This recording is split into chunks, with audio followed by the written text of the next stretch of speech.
Welcome back. Let's bring in Mr. Akitobi, who is a journalist joining us right here in our Lagos studios. Finally, he's back to Nigeria. You're safe from the cold. You survived it. I survived it. Yeah. There's no place like home, I tell Absolutely. you. Nigeria is God's own country. This is the best country in the world, I tell you.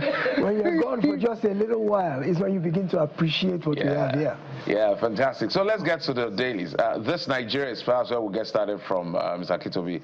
March 2026 deadline, banks under pressure over recapitalization. 21 complaints, compliant, not complaint, compliant. 12 risks merger or license downgrade. Economies one of consolidation, regulatory sanctions. So, well, Mr. Cardoso had mentioned this 2 years ago, that it's either you go big or you go home, or they take you down a little bit. So we're here, we're just barely 2 months away, and we've seen a lot of money movement, a lot of equity investment to make sure that this happens, but it looks like some will eventually not meet up. Because if we want to dream, we're dreaming of a $1 trillion economy, we should be able to have banks to fund that economy if push comes to shove.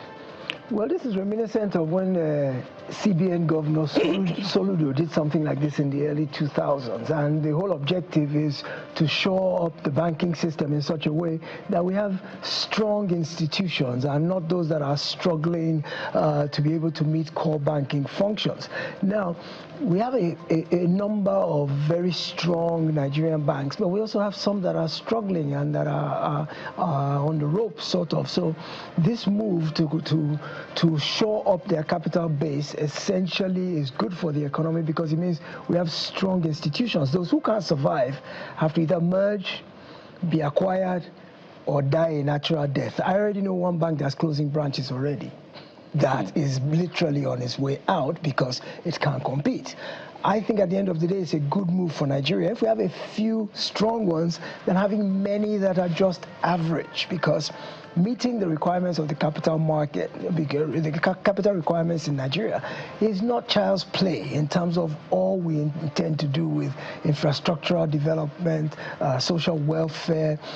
All these things need to be funded, and it is credit from banks. Even though Nigerian banks have been accused of not carrying out core banking functions, that all they do is round trip and arbitrage between foreign exchange rates and things like that, that core banking, which is at the heart of banking, you take in savings at a low interest rate, lend it out at a higher interest rate, and make a bit of money on the spread.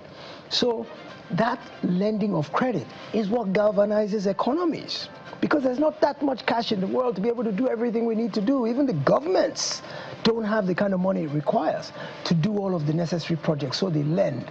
Government lends through bonds, treasury, bills, and things like that. Private companies like Dangote, they go to the banks to get credit. So if you don't have a bank, look at Dangote spent 30 billion. 20 billion on putting his refinery together. That took a consortium of several banks, both local and international, to put that kind of money together. So if you have small, struggling banks, how do you finance mega projects, the kind of projects that lead to development? So this is a good move. You said 21 are compliant already and 12 are on the ropes. Okay. I would actually like to see those 21 shrink to about 10, to tell you the truth. So maybe we still have another round of consolidation coming in future. Yes, they will. They will. Well, Jeffrey, you asked a very critical question, to zero in on this particular area of the role of the banks in providing intervention that will get us to $1 trillion economy. And, I must add that the banks must show up. I was in Malaysia recently, and for every 500 meters you could find a thriving small business, and at the heart of it is the presence of very active non-interest banking system that helps that economy to thrive. But what we find is to the contrary here, where most businesses have evacuated the on-site location to online, because because of the many taxes and the scrutiny, of local authorities that are coming in, to collect one form of tax or the other. I just thought that it's important to draw attention to that particular area ahead of the recapitalization. So the recapitalization doesn't just favor, government, loan system. But let's head to, new Telegraph this morning, and it's on, politics ahead of 2027. I take a look at the headline, 2026, how Ekiti, Osun, Guba 2027 primary polls. Others headline, political activities. 10 governors to bow out of office by May 2029. But we know what has shaped this particular process to get us to 2027. There's been defections, there's been serious issues with political instability when you mention Rivers State. Mr. Akitobi, I'd like you to weigh in on what this will look like ahead of that time. Well, it's interesting to note that Rivers has just been a hot spot in political turmoil. And I think historically Rivers has always been a contentious place, but I don't think we've seen anything like this particular level of contention that's happening right now. My view simply is that Governor Fubara was elected by the people. I think the people's mandate should always prevail, and I think he should be allowed to govern. I mean, right now, in the midst of all of this fufara, governance is taking a back seat. I can't imagine that much is getting done in Rivers with all the back and forth. I think this is his third attempted impeachment in 2.5 years that he's been in office. How can a man concentrate on governance if every other day they're trying to kick him out of office, and he and the FCT minister are daggers drawn every other minute, and the FC minister needs to just sit in Abuja and do his work and face what he was appointed to do. He's just finished a tour of all the local governments in Rivers State, and I was asking myself, what is all this about? And it seems to be a microcosm of a larger issue within the political structure, because you mentioned Osun, you mentioned Ekiti, both of them have elections coming this year, and all of those are also in a major state of flux. Look at Osun, the governor has just defected to Accord. Accords, a faction of Accord is saying they don't recognize him, they don't want him. And in Osun as well, the APC, who is trying to unseat the incumbent party, which is no longer the PDP, but is now the Accord party. The APC was able at least to put their house in order and have a consensus candidate. And I think the shocker there was that former Deputy Governor Iyiola Omishore, who everybody assumed would emerge, that he wasn't chosen and he let it go quietly. And they have a consensus candidate. So it looks like APC is going into that election well prepared. They have a unified house. They seem to be all focused, and they seem to want to give everything it takes to take Ekiti away, Osun away from, no, it's Ekiti we're talking about now, from the opposition. So if these are a precursor to 2027, if we look at the way Ekiti and Osun are playing out, and we look at what is going on in Rivers as well, and generally the state of flux that the entire political space is going through right now, it tells us that 2027 is going to be a bit tricky. We need INEC to be on top of his game fully. We need the electorate, this continuous voter registration. People need to capitalize upon it. A bunch of Nigerians believe that election results are pre-written already and that voting really has no effect. But my view is that that can only happen when there is widespread apathy. That if every single person gets out and goes to exercise their civic right, it's impossible for results to be written.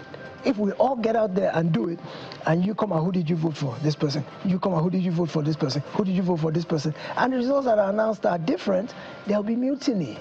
But when there's apathy and there's not that many people that are involved, that are engaged, that are participating, that are involved, then it's very easy for anything to happen in the electoral process. So I think 2027 could be a turning point if I think enough of the people are disgruntled with their quality of life now to where they begin to recognize the fact that, look, we must exercise our franchise and make informed choices when it comes to those who lead us.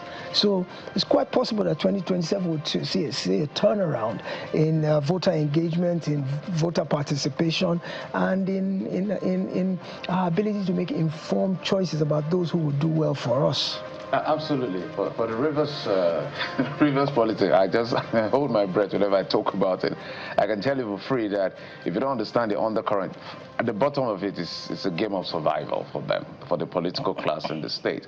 But if you don't understand the entirety of the undercurrent, you miss the gist. I remember last time I was here, I was saying that, well, with Governor Fubara having defected to APC and the House of Assembly is in the same party with him, that, oh, there's now peace. Kayode said it doesn't work like that. So remember that the House of Assembly is supporting the FCT minister. 2 days after that, I just suddenly saw impeachment notice. Yes, oh my God. It's a mix. Anyway, now is not the time. Let's go to the Vanguard newspaper as we wrap up, Mr. Akitobi. It's just a story.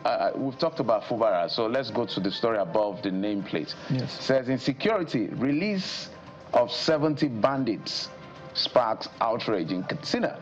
6 killed in Niger, Sokoto communities. So I'm sure you're familiar, because we're confused. Is this true? Is this? But that is a story. Yeah, it seems to be true. What they're talking about is 70 bandits that have been arrested and are undergoing prosecution to answer for their crimes. There's now a negotiation ongoing that says we will do a prisoner exchange. I'm sure you're familiar with this thing in wartime situation. Like, I mean, Israel and the Palestinians did it recently. So they're saying essentially 1,000 people have been abducted. We're going to exchange them for these 70 bandits. We will free these 70 bandits from prosecution, and in exchange, the fraternal brothers who are holding our people will release 1,000 abducted victims of kidnapping, banditry, etc. Well, of course, there's outrage because people feel like, for once, you finally caught some people and you're making them answer for their crimes, and you're letting it serve as a deterrent. Now you're letting them go. You're saying they are repentant. First of all, governments have a policy of not negotiating with terrorists to begin with. And even if you're going to do some sort of an exchange, it shouldn't be in a situation where it is to the advantage of the person who committed an infraction or broke the law. Some people are saying, well, 1,000 lives of ordinary, innocent Nigerians for the lives of 70 bandits is a fair exchange. That if it was 1,000 for 1,000, we could complain. But that if you're getting to free 1,000 people, shouldn't we do that at any price, at any rate, you know? But my view is that you don't negotiate with terrorists. Our military should do what it takes to free that 1,000 people militarily. We have the capacity, we have the manpower, we have the weaponry to free those 1,000 people and bring the 70 people to book and make sure that we throw the book at them to serve as a deterrence as others and as a means to start prosecuting this war to bring it to an end. We don't do these kind of exchanges. It's inequitable, it's unfair, leaves a bitter taste in the mouth. The question now is, the 1,000 people, have they been released? The Katsina government says they have been released. It says they have been released already as part of a discussion. The story keeps evolving and changing every minute, but it says they have been released. You know, just weeks ago, the House of Representatives was proposing a tightening of the laws on terrorism and banditry, and here we are, you know, amid all of that, with such exchanges. How does this, you know, sit with you? It essentially makes nonsense of that notion of tightening the laws, because what you've done here is you've compromised the efforts, essentially. Because if we're talking about prosecution as deterrence, if we're talking about bringing people to book, there's no way you diminish that, no matter what the gain you think. See, it's a lazy way of doing things. Let each person focus attention on their area of specialty. Leave the rescues to the military. Leave the rescues to the armed forces. That's their job. Then leave the prosecution to law enforcement, to the judiciary, to the prosecution. They shouldn't be conjoined. They're two separate issues entirely. By the time you start doing this type of negotiation and exchange, it means you've given up. You've essentially said we've lost this war, so you're looking for an easy out. And guess what? That's going to be an encourager to others to look at this thing and say, okay, so at the end of the day, we can get away with this thing because government will end up negotiating with us. It's not, any which way you look at it, I don't think it's good.